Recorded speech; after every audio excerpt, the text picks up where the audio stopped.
invité bu garaaw laay dugal nii. bismillah kaañu xaar ko kon. taxaw si daa can si yoon bi quoi. ok. ok. tey esprit live bi la. waaw. waaw mais Alpha. ça hésité wul tamit. waaw dafa dawaat. gisagu mu ko de. ban Alpha la Alfizi wala. waaw. Alpha démb da doon naan ay affaire moom ne ko tey fii pressé àggu fi de Pepsi moo fi àgg démb ay pressé la doon naan di lépp dafa jommi. di lépp parce que Alpha waaw dafa mel ni mënagul dugg de. ok. ah demande yi ñoo nekk nii. waaw demande yi.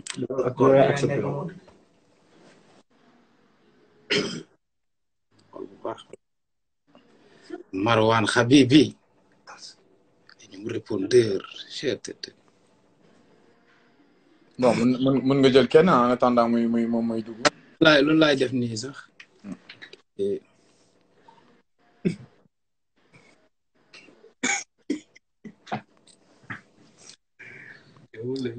ok xam nga jël saa yàlla man soxla na boo xoolee.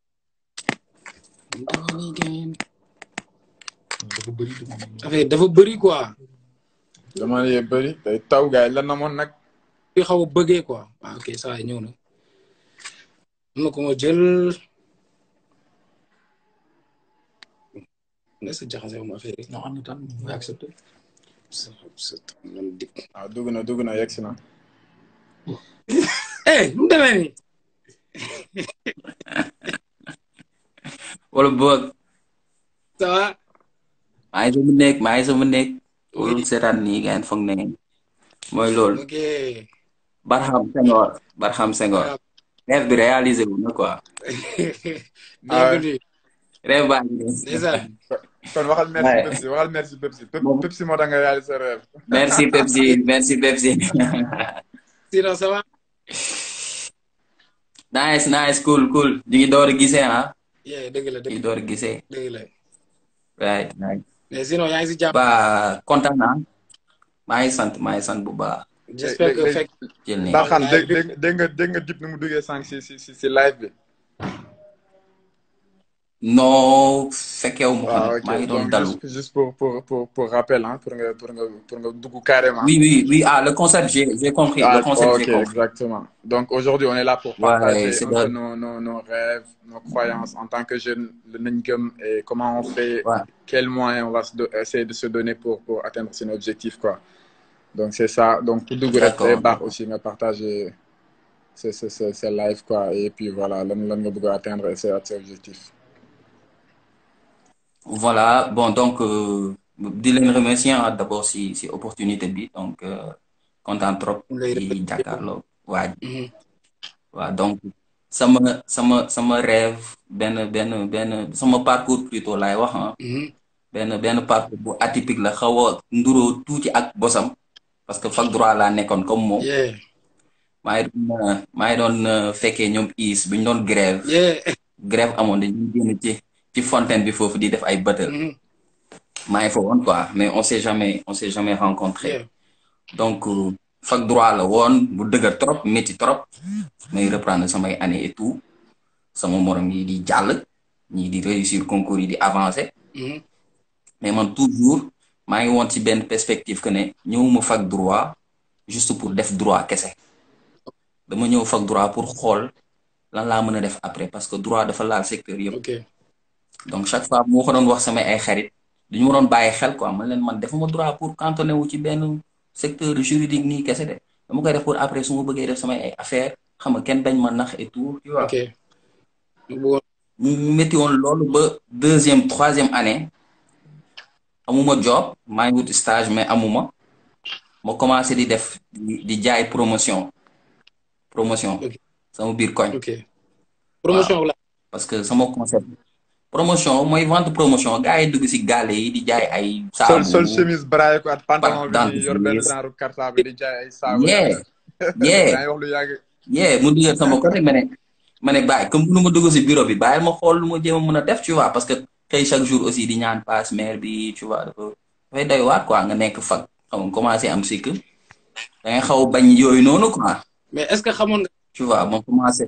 nga bëggoon dëggantaan est-ce que xamoon nga ko. oui oui. ok.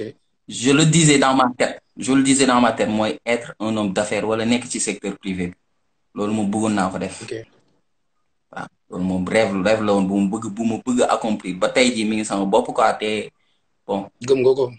ñu dem ci kanam quoi voilà donc ma commencé sama koñ quoi parce que sama stratégie loolu la woon jaay sama entourage ba pare ndax ñoom au moins dinañ jàpp ci affaire yi quoi. oui ñooñu noonu nekkoon sama premier cible. ok.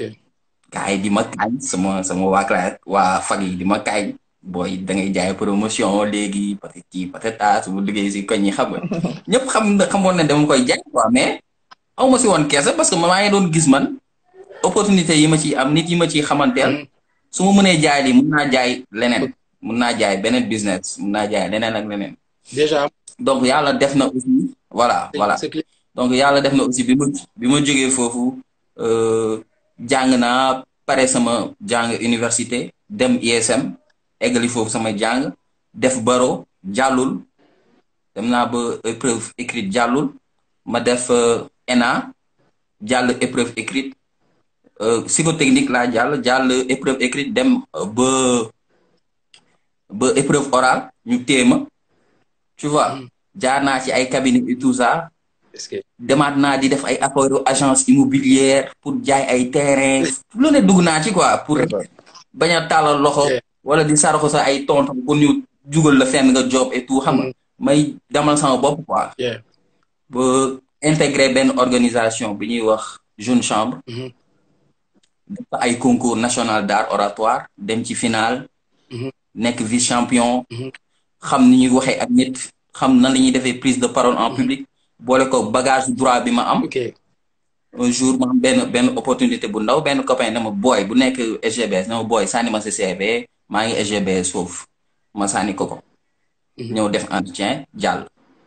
maa moom ñu nekk fa di xoslu mais après bagage bi ma doon jaay promotion yi di doon convaincre nit ñi pour ñu jënd moo ma doon servir ba bi ma nekkee ci banque SGBS bi produit connect benn application li ñu doon jaayloo. fa laa doon jaar gars yi parce que maa ngi doon dugg si gàlle bu nekk di jéem a convaincre ku nekk ak façon bu mu di mel voilà tu vois expérience boobu noonu jëriñ na ma quoi te regretté wu ma ko on a fait de très bons chiffres une très belle année xam nga ciblé woon étudiants yi surtout étudiant médecine yi waaw sama neveu mooy déranger nii dama nekk téléphone donc tu vois expérience boobu noonu moo ma permettre aujourd'hui maak sama copain boobu noonu ñu débauché ñu yóbbu ñu Coris Banque Internationale jël ñu fa signal ñu contrat tu vois et ba tey macha allah defaat nañ entretien instant yi nii ñu ngi waaj a nekk ay gestionnaire de compte en un an dañoo ñëw Coris en moins de 1 mois ñu atteindre suñu objectif donc affaire bi commencé di dugg nànk-nànk gars yi di ma xool gis ne sama profil juriste la quoi ñu naan ma mais yow ça t'intéresserait pas nga nekk ci département juridique et nii mais je me disais que ne ci biir entreprise bi nga nekk ci domaine commercial bi moo ëpp perspective pousse que nga nekk ci ay département juridique wala genre yooyu noonu man leen non ma bañ man leen bàyyi leen ma léegi commerçant la mais monter encore voilà man leen commerçant la am naa bagage juridique donc xam naa procédure xam naa risque yi si nekk dinaa ko mën a am comme bagage quoi dinaa mën a conseiller man sama client ne ko dinaa la defal lii voilà tu vois donc mu nekk benn parcours boo xamante ne tout le temps demoon naa bay xaddi tout le temps demoon naa bay man est-ce que mën naa jàng est-ce que nekku mën ñu laa est-ce que j'ai pas choisi le mauvais chemin si nekkoon naa si ay période de doute je te jure di def concours yi xam nga muy lajj may daw ci ginnaaw bal bi muy métti mais musuma nangu perte sama dignité sama ay morom ñi doon politique ñi seen nijaay dugal nañ leen fenn et tout mais man dama gëmoon ne bëgguma ëllëg si biir ñu gis ma télé wala ñu gis ma fenn ne booy bi maa ko jàppale wala maa ko def li mu doon loolu dama ko mës a bañ et yow dund gis bokk nga si li ma doon inspiré si gëm sa bopp boobu noonu quoi bu muy mitti waroo xaddi waroo tàllal loxo waroo wàcce sa bopp da nga war a gëm ne di nga génn ci affaire yi quoi dama ko doon wax parfois sans vraiment y croire que ne un jour on va voir le bout du tunnel moo ko doon wax sama copain bi quoi dañ doon toog nii muy dëgër ma ne ko boy tôt ou tard dinañ am job c'est juste une question de temps tôt ou tard. mais kon copain yow dinañ am job. copain yow yaa ngi doon déglu son début de yaakaaruma si kenn. ba léegi mi ngi sama téléphone. yaakaaruma si kenn. waaw tu vois ak kii ak yoonu góor. ko gëmagul ni sa jaar-jaar dina tar damay ragal ni sa yaakaar bi mooy tas. Chaque matin quand je sors de chez moi c'est comme si benn hymne national la quoi. dama koy déglu à fond. à fond dama koy déglu à fond. moom bokk na si. waaw bokk na si ñi di tax aujourd'hui man sama entourage ñëpp xam nañ ne Dip laay déglu sama yaay sax xam na ni Dip laay déglu. loolu dama ko infecté partout si sama entourage. et les gens ils ne comprennent pas. sama ay prof droit bancaire sama ay chef d'agence ay directeur dañ ma naan mais Senghor lan nga toppee kii quoi pourquoi tu le mets tout le temps en statut lan la tu vois. mes amis samay ay su ma amee copine sax dafa ma koy danaan ma yow lan nga toppee kii quoi c'est quoi lan la parce que c'est un peu trop quoi tu abuses.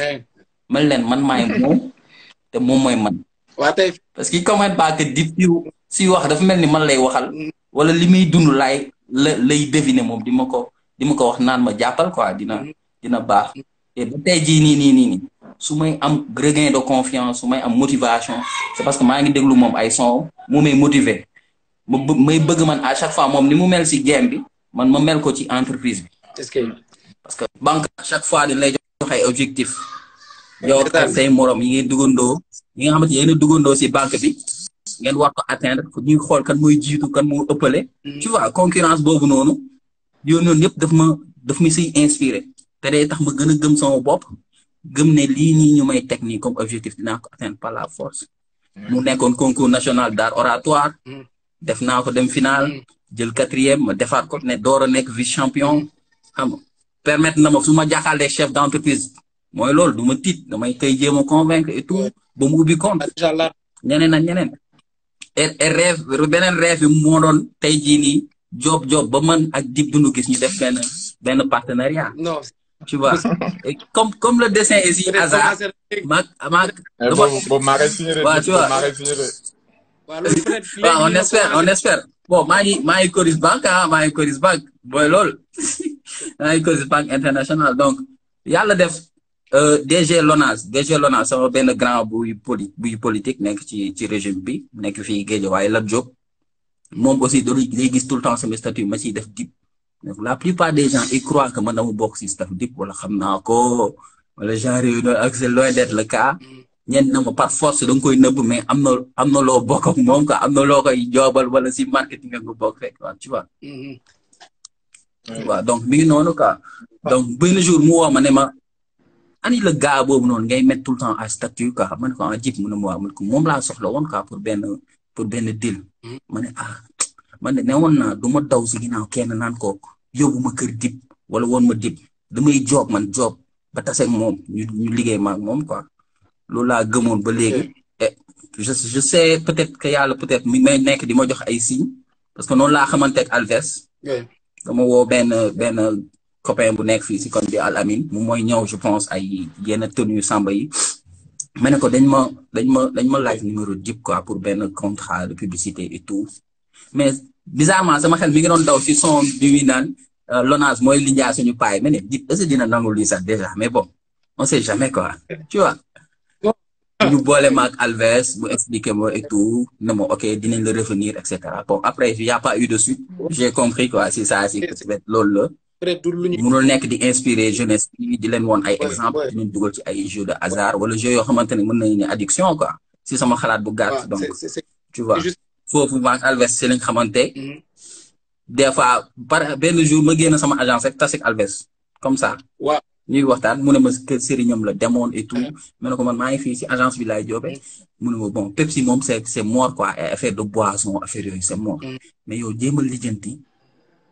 pour affaire banque bi xam nga boobu secteur la boo xamante ne amuñu si concurrence quoi dinañ ko mën a kii et ñu ngi si mën a dellu wala des si parcours bi wala struggle nga jóge si zéro ba egg si am sa liggéey xam nga waxaale